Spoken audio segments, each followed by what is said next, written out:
À New York, quand on se promène en métro vers le nord de l'île de Manhattan, on sort brutalement des cartes touristiques au moment même où la plupart des voyageurs sortent des wagons. Et pourtant, c'est loin d'être le terminus. On entre dans un des plus vieux quartiers du centre-ville. Mais qu'y a-t-il donc au-delà de la 96e rue? Un endroit qui s'appelle Harlem. Galilée a franchi le pas et changé de territoire en changeant simplement de trottoir. Cette rue représente une grande rupture dans le quartier. La raison principale, c'est à cause des banques. Les banques investissent de ce côté de la rue. De l'autre côté, elles investissent 30 fois moins d'argent. C'est pour ça qu'on appelle cet endroit le mur de Berlin de l'argent. À New York, la 96e rue marque une frontière nette entre deux mondes. Au nord, c'est le quartier défavorisé de Harlem. Au sud, Midtown et Downtown, les quartiers parmi les plus prospères de la planète. Mais cette frontière est-elle vraiment infranchissable? Times Square, c'est le cœur vibrant de Manhattan. Sur cette île de 3,5 millions d'habitants, on parle toutes les langues et toutes les communautés coexistent. J'aime pas trop aller à Downtown, parce que les gens me regardent de travers. C'est comme s'ils me disaient « T'es pas de chez nous, mec ». Ici, être noir et ado, c'est un double handicap. Quand je vais dans un magasin, même si j'ai jamais volé ni tenu un flingue, ils vont quand même penser que je vais les braquer. CV à 16 ans, il est issu de la classe moyenne noire. Il vit à Harlem, dans la partie nord de Manhattan. Avec le métro express, il mettra une quarantaine de minutes pour remonter la centaine de rues qui le séparent de chez lui. Ici, les rues coupent les avenues à angle droit. Elles sont numérotées de 1 à 220 en partant du sud.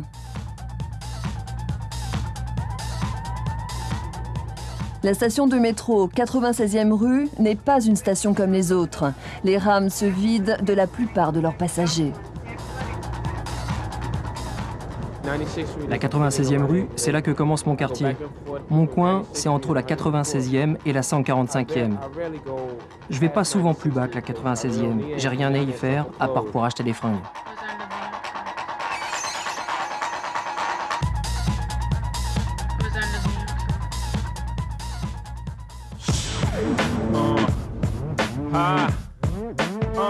À Harlem, 60% de la population est noire, 40% est d'origine hispanique.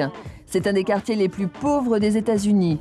Près de la moitié des habitants vivent grâce à l'aide publique, comme si la prospérité de New York n'avait pas franchi la 96e rue. Voilà mon école, Rice High School, la seule école catholique de Harlem. Elle a été créée en 1950. C'est un des meilleurs lycées de New York. On a une des meilleures équipes de basket. C'est super.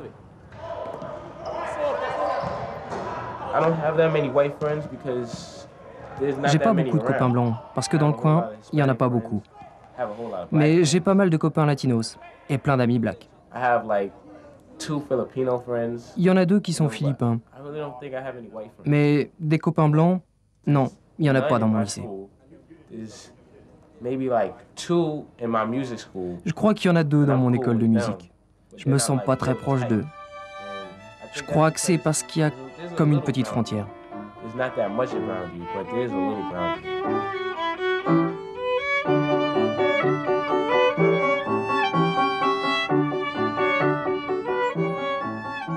Laura est d'origine italienne. Elle travaille pour une organisation internationale.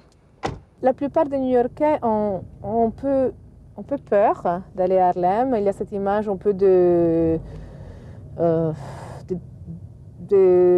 de se faire voler, voler les porte-monnaies, de se faire voler le sac, de commerce de drogue. Moi, je ne sors vraiment pas au-delà de la 96e rue parce que, en fait, pour nous, ça n'existe pas. Ça n'existe pas comme endroit, on n'en parle jamais. C'est pas vraiment qu'on a peur non plus, tout simplement, c'est pas partie de notre horizon.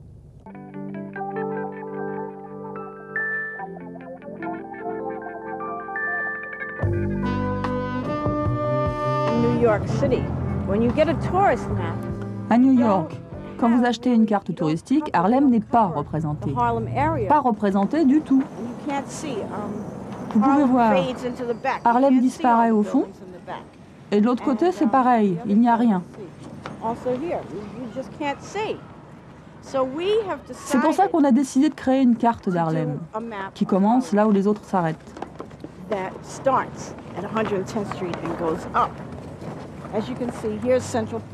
En bas, vous voyez Central Park, et ça va jusqu'au nord de l'île de Manhattan. Nikki est illustratrice. Elle arpente la 96e rue pour préparer la nouvelle édition de sa carte de Harlem. Ici, nous sommes exactement à l'endroit que beaucoup de gens considèrent comme la frontière officielle entre Harlem et le reste de Manhattan. La différence est nette. D'un côté de la 96e, les immeubles sont aussi élevés que les loyers. De l'autre côté, à Harlem, changement de décor. Ils sont bas. C'est essentiellement de l'habitat social.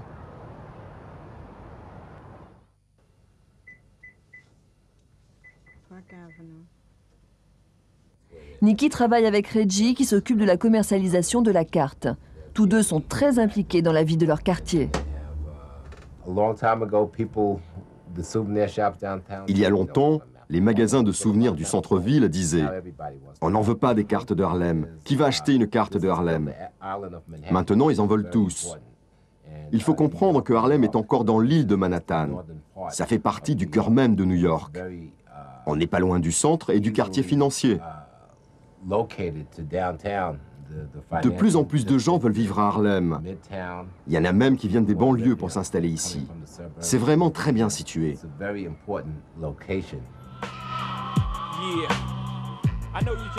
Et pourtant, pendant des années, Harlem a été totalement délaissé. Pas d'investissement privé, peu d'investissement public. Aujourd'hui, le quartier compte encore des centaines d'immeubles à l'abandon et des terrains vagues qui aiguisent les appétits. This right here is 98th Street. Closer you get to 96th Street, cette rue juste en bas, c'est la 98e. Plus vous vous approchez de la 96e, plus le mètre carré est cher. Vous êtes plus à proximité des belles boutiques, vous avez plein de restaurants et tous les services.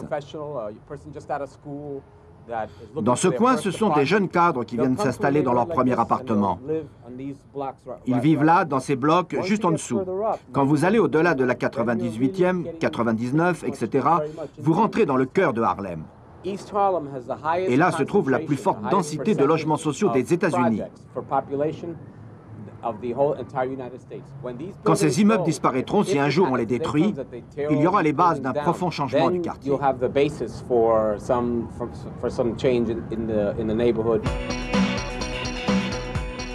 Par endroits, le quartier a déjà commencé sa mutation.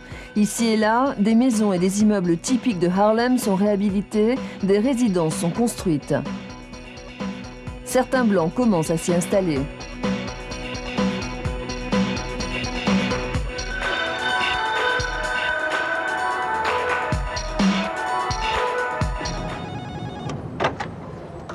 Bonjour, hello, welcome to the Urban Gem. Voilà, c'est une des premières maisons d'hôtes de Harlem. Je l'ai créée il y a 1 an et demi. Jane a ouvert sa maison d'hôtes sur la 125e rue, en plein centre de Harlem. Pour moi, ça a été un choix économique. Je voulais vivre à l'intérieur de Manhattan et pouvoir me payer ma propre maison, avec un bel espace. Ici, j'ai pu me le permettre.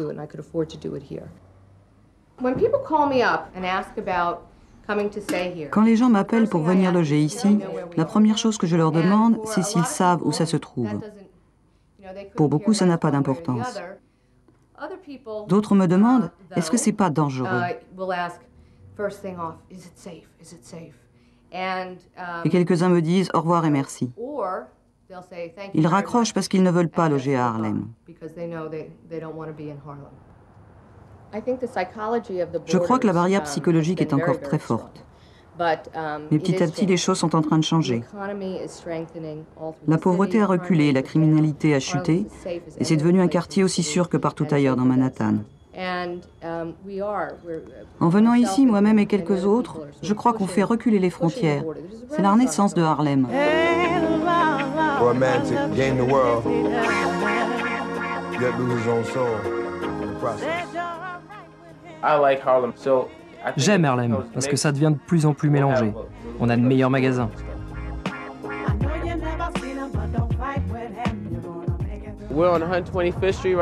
Voilà, nous sommes à la 125e rue, c'est le cœur de Harlem, et là il y a le nouveau centre commercial qui vient d'ouvrir. Il y aura bientôt 3 cinémas et 18 magasins.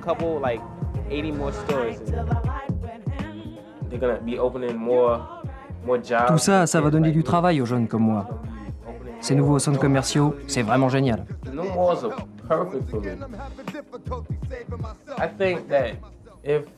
Je pense que si des Blancs ou n'importe qui d'autre veut s'installer à Harlem, même si ici c'est majoritairement noir, si vous avez de bonnes intentions, genre vous aimez le quartier, vous avez des amis, vous faites des relations dans le quartier, c'est super. Si vous voulez venir, vous êtes les bienvenus. Mais si vous venez ici juste par facilité, parce que vous trouvez que c'est cool, que c'est pas cher de s'y installer, alors là, vous n'avez pas votre place ici. Très progressivement, Harlem s'ouvre. Ça et là, les barrières tendent à s'estomper des deux côtés de la 96e rue. Mais les changements se font aux dépens des plus défavorisés. Ceux-là sont repoussés encore plus haut, encore plus loin, au-delà de Manhattan, de l'autre côté de la rivière, dans le quartier du Bronx. Regardez, dans le même coin, vous avez déjà Burger King. En face, Domino Pizza. Et à l'autre angle, Dunkin' Donuts. Vous voyez bien que les entreprises américaines ont compris qu'il y a du fric à se faire ici. Mais nous, on est là pour veiller à ce que cet argent revienne aussi à la communauté, pour développer notre quartier, et pas seulement pour que ces sociétés fassent des bénéfices sur notre dos.